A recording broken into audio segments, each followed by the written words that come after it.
Welcome to the Link Building Show, episode 13. In this show, we're going to talk about what a successful press release is. I've got Andrew here, our head of PR, and he will share the knowledge with us. And we just have a casual conversation about what do we consider a successful press release and what can you do for your press release to be a good one. So Andrew, welcome to the show again. Thanks, Fery. As you know, the press release is one of the most important elements of a PR campaign. And maybe some people don't know what a press release is or what a successful press release is. And maybe they don't even distinguish like a press release from like an email. Is a press release an email, or do you have to have a separate document, a PDF document with a press release? So what can be considered a press release? Let's have a chat about this first.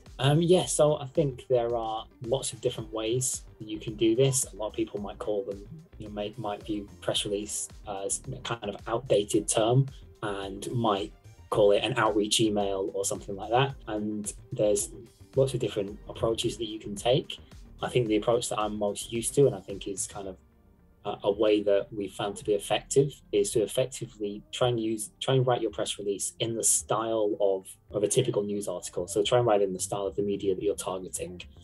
So the reason you're doing that effectively is you're trying to make it as easy as possible for the journalist to take your press release and, in the best case scenario, copy and paste it straight in to their CMS and publish it, almost unchanged.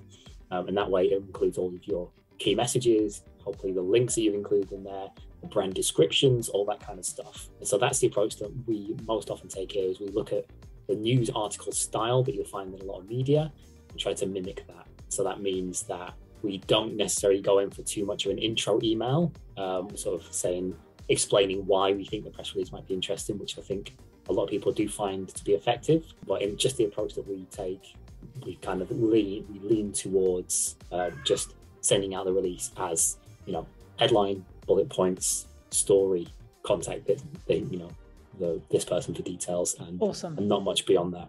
Awesome. So a press release can be just a simple email, right? It doesn't have to be a document attached to an email, as a traditional, London, whatever, like opening, and then, the traditional PR press release. It can be just a simple email, even like 5, in some cases, can even be 5 paragraphs in an email, just presenting some data. And that's also kind of a press release that we can call, we can pitch it to journalists and get press coverage with it, right? Yeah, absolutely. Yeah, it doesn't need to be an official thing with, like you say, it doesn't need all that extra detail, which is a kind of relic of bygone eras where you might be like, in the really old days, sending out press releases maybe by post or faxing them out or something. It doesn't need to be a separate document. I think there's a constant debate in the PR industry about whether press releases should be attached or whether they should be in the body of the email. And sometimes you see surveys of journalists who say don't send attachments, and sometimes you see surveys of journalists who say do send attachments. So it's always a bit of a grey area, but we find that, do send it as an email. That makes it as easy as possible for the journalist to see. It's all right there in front of them. And like you say, it doesn't need a lot of formality. It can be a pretty simple email. So the term press release can almost be misleading. It can just be, like you say, a very simple email. So tell me what is, from your perspective, what is a well-formatted press release, or like pitch email, as we also call it? Yes, you kind of got 3 different elements right at the top, which I think are, hugely important in a PR email or a press release. First thing is the subject line of your email. So that's going to be the thing that is, likely the first thing that a journalist sees, and that's where you need to catch their eye with a headline which is compelling and interesting and sums up the story fairly quickly. If it doesn't fully explain the story, journalists are time poor. They've got a lot of these emails to look through, and so it's more likely that they're just going to ignore it rather than make the effort to find out what it is about. So you really want to try and explain fully what's going on in that subject line. Then you've got the actual headline within the body of the email. And again, that's another opportunity to attract attention. That might be the second thing that a journalist sees. So that's a secondary opportunity. You don't want to just repeat your subject email headline, because it's kind of a wasted opportunity. So again, you might want to pull out different elements in that. And then we typically have the release start with 2 or 3 bullet points, which kind of sum up the main headlines from the story. And again, they are the place where you should be putting the strongest bits of your story to sum it up and really grab the attention of the journalist and demonstrate to them that it's worth their time, reading the rest of the release and using it in any news story they might be planning. So that's your kind of top 3 elements. So we have, subject line, headline, bullet points, and then you start off, you go into the release. You want a strong opening line, which sums up the story. You don't want to jump straight into brand mentions at that point. The opening line, you mean the first paragraph after the headline and the 3 bullet points, and then you have like the first paragraph that comes after that as like the... That's right, yeah. Okay. And at that point, you probably don't want to. It's always tempting, especially when you're doing PR. You want to make sure the brand is credited, and sometimes it's tempting to put in the brand mentions as high as possible. I always advise people to stay away from doing it directly into the first line, because I think it has the potential to seem a bit too commercial, a bit too much, like you're just trying to get a mention for the brand rather than actually you're providing an interesting story. So usually save that brand mention for the second or third paragraph. First paragraph is summing up the story. Second paragraph, we usually take the time to explain the study, what we've done, how it's been conducted, any data sources we might have used, and then from the third paragraph onward is basically where we're running through the actual details of the story. So like in a lot of stories, that's going to be what you have ranked. So it might be the top 10 this or the worst places for that, whatever it might be. So you're running through them and explaining how they have appeared in that position in the rankings. So you might allocate kind of 1 paragraph per position. Let's say you would say maybe you elaborate top 5, or would you go in top 10? Would you create 10 separate paragraphs? It depends. If you feel like there's lots and lots of really interesting stuff in there, then that's an option. Yeah, I think 5 is going to be plenty. What we're trying to do often is, again, when we're looking at news articles, we know that typically news articles might have a word count of say 500 or 600 words. And so we want to make sure that we're providing enough content for a news article, to fill that. We want our press release to meet that criteria and mean that, again, the journalist doesn't have to do more work to fill in the story with extra content if they don't want to. So yes, at least, the top 5, and then it's often interesting to, compare and contrast the top and the bottom. So you might also look at what, the other end of the scale, whatever that might be, top 3, bottom 5. And then usually we would go into a quote from a spokesperson. Generally, we find that media are very keen on having quotes from people. It adds a kind of human element, something that allows you to elaborate on the story in a slightly different way. You might be able to comment on, wider elements that are impacting or that have inspired the story.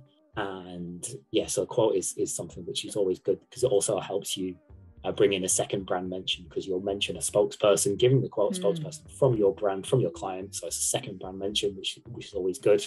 So that's the ultimate goal for us. We always place the link when we say the spokesperson from, and then make sure the link is there, right? Because if they copy paste that, then we have a link. Then that's it. That's the job done. And so yeah, that usually is kind of like a summing up paragraph, and we usually end it with a line which kind of describes the brand again. So it's just kind of, again, in that ideal scenario where the journalist might be copying and pasting the whole thing, which doesn't always happen, but we always hope it might happen. Again, that's a description of the brand, which is going to be positive and there for Google to the algorithm to take on board and hopefully build up the brand's profile over the long term. So we always include that, the study was conducted by EAT, right? Yeah. Yeah. Actually, what does that stand for? Expertise, or authoritativeness, and trust. There we go. That's yeah. So we're always thinking about that EAT when and that also applies when we introduce the brand right at the in that second paragraph. We'll always describe the brand in a positive way. So we'll often be experts in this field or whatever brand name to really play on that EAT element that Google is kind of scanning.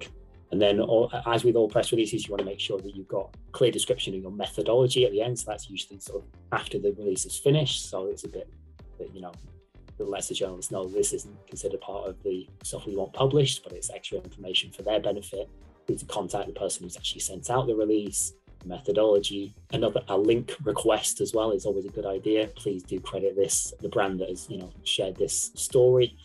And yeah, that's pretty much the main elements. And then do you add a signature to the email, or how do you do the outro? Like how do you exit, the bottom of the email? I am open to interpretation on that. I don't mind how people choose to do it. I know some people like to sign off with a thank you, hope this is of interest, but others, can just kind of leave it at the end of the press release. And I think it's if a journalist looking at has got down to that point, then they're probably already it's irrelevant to use the story, so you don't need to worry too much.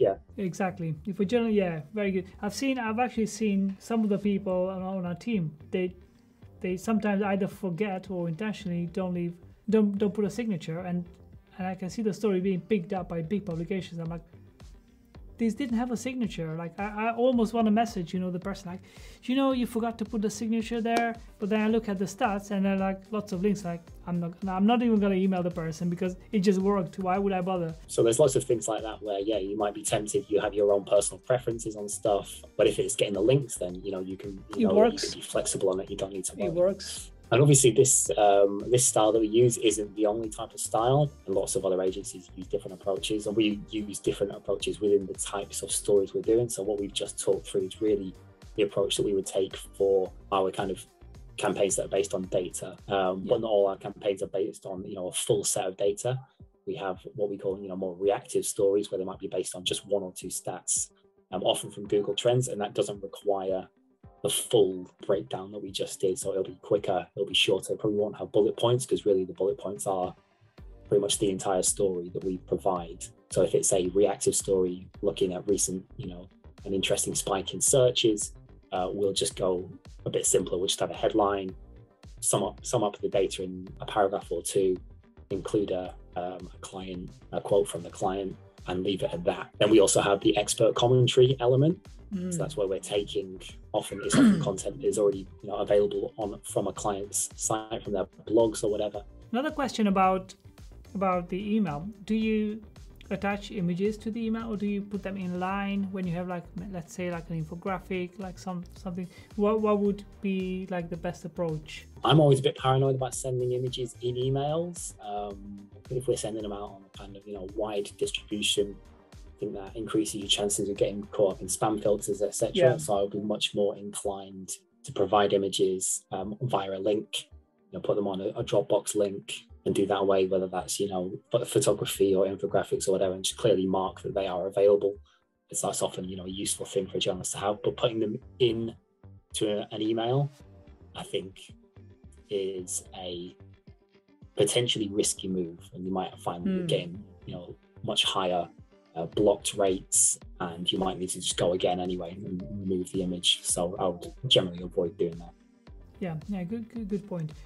Also, at the intro, do you say hi journalist name, or do you just get to write to the subject without even mentioning the journalist? I'm happy with either, with which approach people find more comfortable, or people believe is more effective. I know that some people think that putting the journalist name in there is more likely to grab their attention, so it's been slightly personalized in there, and then it'll give them a higher chance of opening it.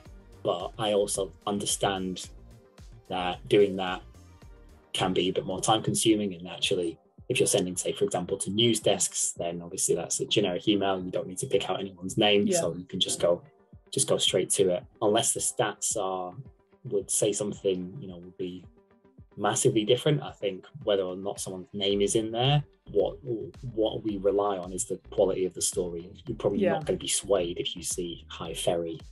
You want to know if the story is good enough, really. So indeed. That's what it comes down to.